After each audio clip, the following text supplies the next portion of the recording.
नमस्कार मंडळी, माझ्या किचनमध्ये म्हणजे चैत्राज किचनमध्ये सर्वांचं खूप खूप स्वागत आहे. आज मार्गशीर्ष गुरुवार असल्यामुळे मी नैवेद्याकरता गुळाचा सांजा बनवलेला आहे, तर त्याची रेसिपी मी तुम्हाला शेअर करत आहे. सर्वप्रथम इथे मी पॅनमध्ये 2.5 वाटी पाणी घेतलेलं आहे आणि या पाण्यामध्ये मी आता 1 वाटी ही गूळ पावडर घालत आहे. इथे मी गूळ पावडर वापरली असली तरी तुम्ही नॉर्मल गूळ घेतलात तरीही चालेल. तर हे आता आपल्याला छान उकळवून घ्यायचं आहे. पाण्याला छान उकळी आल्यानंतर मी गॅस आता बंद करून घेतलेला आहे.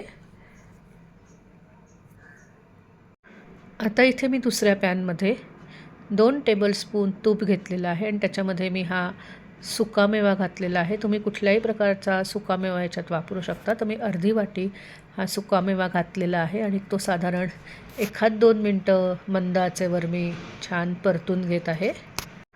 आता इथे मी दुसऱ्या पॅनमध्ये 2 टेबलस्पून तूप घेतलेलं आहे आणि त्याच्यामध्ये मी हा सुकामेवा घातलेला आहे. तुम्ही कुठल्याही प्रकारचा सुकामेवा ह्याच्यात वापरू शकता. तर मी अर्धी वाटी हा सुकामेवा घातलेला आहे आणि तो साधारण 1-2 मिनटं मंद आचेवर मी छान परतून घेत आहे.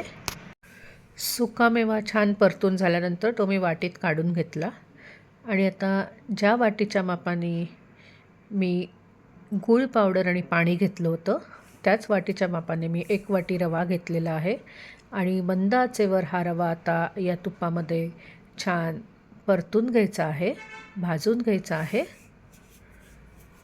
मस्त रवा तुपामध्ये छान परतून झालेला आहे, छान घमघमाट सुटलेला आहे. तर आता या स्टेजला याच्यामध्ये गूळ पाणी घालायचं आहे.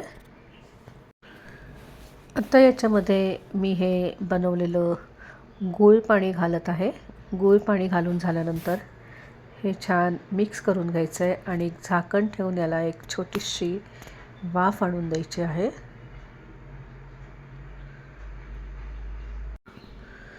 हे बघा, याला छान एक छोटीशी वाफ आलेली आहे. तर आता याच्यामध्ये मी सालीसकट 4 वेलदोडे घातलेले आहेत आणि सुकामेवा घातलेला आहे. सुकामेवा घालून झाल्यानंतर हे आता छान मिक्स करून घ्यायचं आहे.